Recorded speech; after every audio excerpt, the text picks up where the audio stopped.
আসসালামু আলাইকুম, সবাইকে স্বাগত জানাচ্ছি আমেরিকার ফ্লোরিডা অঙ্গরাজ্যে। আমি মূলত সন্ধ্যার পর একটু হাঁটতে বের হয়েছি। সাধারণত আসলে গাড়িটা কেনার পর থেকে আগে যে একটু হাঁটার অভ্যাস ছিল, সে অভ্যাসটাও কিন্তু দিন দিন কমে যাচ্ছে। আমার বাসা থেকে এই এরিয়াটা হেঁটে আসতে 2 থেকে 3 মিনিট লাগে, তবুও আসা হয় না। তো আজকে শনিবার, তো শনিবার এখানে আমি যে মসজিদে নামাজ পড়তে যাই আল ইমান, ওখানে ফ্যামিলি ডে, মানে ফ্যামিলি সবাই আসে, ইসলামিক লেকচার হয়, তারপরে ডিনার হয়, তারপর সবাই বাসায় যায়।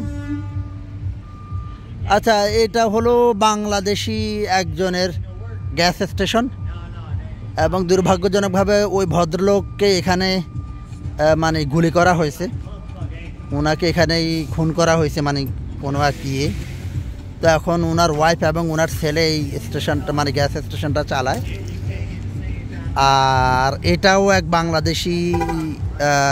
বাংলাদেশি মালিক, এবং এটা খুবই ভালো চলে। আমাদের ম্যাজেস্টিক গার্ডেনের সামনেই এই দোকানটা, কুইক স্টপ। তো এটা আমার বাসার সামনেই। তো একদম ছোটোখাটো বিষয়গুলো যখন লাগে, আসলে যতই প্ল্যান করে কেনাকাটা করা হোক, হ্যাঁ, বিভিন্ন শপিং মল বা সুপার শপে যাওয়া হোক, অনেক সময় টুকটাক জিনিসপত্র লাগে। তো আমার বাসাটা এত চমৎকার জায়গায়, আমার বাসার থেকে এই দোকানটা হেঁটে আসতে 1 মিনিট লাগে। মানে ছোটোখাটো বিষয়গুলো আছে, ড্রিঙ্কস, তাৎক্ষণিক, মানে জাস্ট নিত্য প্রয়োজনীয় জিনিস তাৎক্ষণিকভাবে যদি কিছু লাগে, তাহলে এখানে এসে আমি নিতে পারি। আর এখান থেকে 1 মিনিট হাঁটলে আরেকটা কী যেন নাম ভুলে গেছি, সেটা সুপার মার্কেট, মানে সবজি টবজি, ডাব, তরমুজ, সেটা পাওয়া যায়। আবার এই যে সামনে লডার হিল লেখা দেখা, এটাও একটা সুপার মার্কেট, বড় সুপার মার্কেট, নিত্য প্রয়োজনীয় সব কিছু পাওয়া যায়। আর এটা হলো ডানকিনে সম্ভবত কফি যারা খায় সেটা পাওয়া যায়। আর এখান থেকে 2 মিনিট হেঁটে গেলে একটা ক্যারাবিয়ান রেস্টুরেন্ট আছে, হালাল, ওরা ইন্ডিয়ান স্টাইলে খাবার দাবার রান্না করে। তো আমার বাসাটা এমন একটা জায়গা, এখান থেকে আমি যেদিকে মুভ করতে যাই, এদিকে গেলে একটা হাইওয়ে, সেটা নাম হলো ফ্লোরিডা টার্নপাইক। ওটা ইউজ করতে গেলে টোল দিতে হয়। আর এটা হলো 441 বা স্টেট রোড 7, এটা দিয়েও আমি সব জায়গায় চলে যেতে পারি। আর সাধারণত আমি বাসার এটার থেকে কিন্তু আমি মানে ওই যে ফুয়েল, যেটা এরা গ্যাসোলিন বলে, সেটা নেই এখানে। মানে গাড়ির যে ফুয়েলটা, সেটা এক এক জায়গায় এক এক প্রাইস। তো আমার বাসার সামনে এটাতে একদমই কম প্রাইস, $2.69, মানে 1 গ্যালন। 1 গ্যালন মানে হলো, আপনারা অনেকে জানেন, 4 লিটার, এখানে গ্যালন হিসাবে বিক্রি হয়। তো আমি আমার বাসার আশেপাশের সন্ধ্যার দৃশ্যগুলো একটু দেখানোর জন্য ভিডিওটা শুরু করলাম, একটু হেঁটে হেঁটে। আর খুবই চমৎকার একটা দৃশ্য দেখাবো। সাধারণত এটা আমেরিকায় আমি শুধু নিউ ইয়র্কে দেখলাম, আমাদের বাংলাদেশে যেরকম ওই যে সন্ধ্যার পরে চটপটি, বিভিন্ন খাবার দাবার ওই যে ঠেলা গাড়িতে করে বিক্রি করে। তো এখানে খুবই চমৎকার এক জায়গায় দেখলাম, মানে রানিং বা কী বলে, মোবাইল বারবিকিউ গাড়ি। দেখেন খুবই পরিষ্কার পরিচ্ছন্ন এখানে প্রতিটা জায়গায়, কারণ আমেরিকাতে আপনার এগ্রিকালচার ডিপার্টমেন্ট বা যারা পরিষ্কার পরিচ্ছন্নতা করে, তারা খুবই তৎপর। আপনার আশেপাশে কোনো ময়লা দেখলে সেটা কিন্তু তারা অবজেকশন দেবে, এবং সেটা কিন্তু খুবই সফটলি। আমাদের বাংলাদেশে যেরকম মোবাইল কোড, মানে যখনই ধরতে পারে কোনো তখনই খুবই বাজেভাবে তাদেরকে করে। কিন্তু এখানে মোবাইল কোড যদি কোনো ভুলভ্রান্তি পায়, তাহলে খুবই সুন্দরভাবে আপনাকে সময় দেবে, আপনাকে করবে, হেল্প করবে, 1 বার 2 বার 3 বার, মানে শেষ পর্যায়ে গিয়ে তখন তারা কোনো একটা অ্যাকশান নেবে। আদারওয়াইজ তারা কিন্তু খুবই কোঅপারেটিভ, খুবই সাপোর্টিভ। ও আচ্ছা, আমি ওই দিক দিয়ে যাই। তো এই দোকানটা যেমনটি বললাম খুব চলে এখানে। আমাদের বাসা সহ এই চারপাশে, মানে অনেক সময় বলে না যে জায়গা মতো যদি দোকান হয় খুব ভালো চলে, তো এটাও কিন্তু খুবই ভালো চলে। তো আসলে আমেরিকায় যারা থাকে তাদের সন্ধ্যাটা কখন হয় কখন যায় অনেকেই টের পায় না, বেশিরভাগ মানুষই ব্যস্ত। বাট যারা অলরেডি সেটেলড, এখানে একটা স্থায়ী বা একটা স্টেবল ইনকাম আছে, ভালো একটা পর্যায়ে চলে গেছে, তারা তাদের লাইফটা আসলে এনজয় করে। তো সাধারণত আমেরিকায় যারা আসে প্রথম দিকে ওকে এই গাড়িটা আমার হাঁটা দেখে থেমে গেছে, আমি ইশারা দিলাম যাওয়ার জন্য, তখনও যাচ্ছে। তো যারা মোটামুটি সেটেলড হয়ে গেলে তাদের লাইফটা আসলে সেটেল, তখন নিজেদের মতো করে নিজেদের বাচ্চা কাচ্চা নিয়ে তারা সময় কাটাতে পারে, যেখানে ইচ্ছা সেখানে চলে যেতে পারে।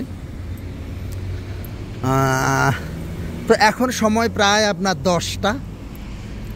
আজকে শনিবার বন্ধের দিন এখানকার মানুষজন খুবই উপভোগ করে। তো আমি সামনে একটা জিনিস দেখাবো, এটা হলো মোবাইল বারবিকিউ ট্রলি বা ঠেলা গাড়ি। এরা বিভিন্ন লোকেশানে যায়, বিভিন্ন জায়গায় গিয়ে বারবিকিউ বিক্রি করে। তো এটা একটা কলোনি, যেটা বলি এটাকে বাঙালি বা বাংলাদেশি কলোনি বলা যায়। এখানে বেশিরভাগই বা অনেক বাংলাদেশি ফ্যামিলি থাকে। তো এই সামনের এটাই হলো মোবাইল বারবিকিউ, এবং অর্থাৎ এটার মধ্যে তারা বারবিকিউ করে, এটার মধ্যে তারা বিক্রি করে। আমি দেখে একটু দেখাবো। তবে is it finish? Finish? Oh, was the chicken finished? Ah. Yeah, I just finished them. আচ্ছা, মাত্রই এখানে চিকেন ছিল। এই যে finish, No, we have more finish. ওকে। আচ্ছা, এই পাশটা ফিনিশ। আচ্ছা, দেখেন এই যে তারা বারবিকিউ করে এখানে রেখে দিছে। দেখেন কি লোভনীয়। One piece how much? $5. But is it good for Muslim? Yes. Muslim can also eat like halal? Yes, halal. Halal chicken. Always halal, no pork. No pork, okay. Never any pork, my Halal. brother. Wow. Always halal. I just have my dinner, otherwise I would buy. Yeah. No worries. Do you have any plan to come here again, or you just randomly? You'll see. Where are you at? I just stay there, just over there, yeah. Yeah, so these are You- his friends you that live hang here? out. No, his friends hang out right here, play We dominoes. play domino. So they're hanging out here, that's why? Yeah. Okay. দেখছেন, তাহলে এই হলো মানে mobile barbecue. Thank you ভাবি। Mobile barbecue কয়লা দিয়ে, আর এটা হলো মানে তাদের মূল গাড়ি দিয়ে তারা টেনে নেয়।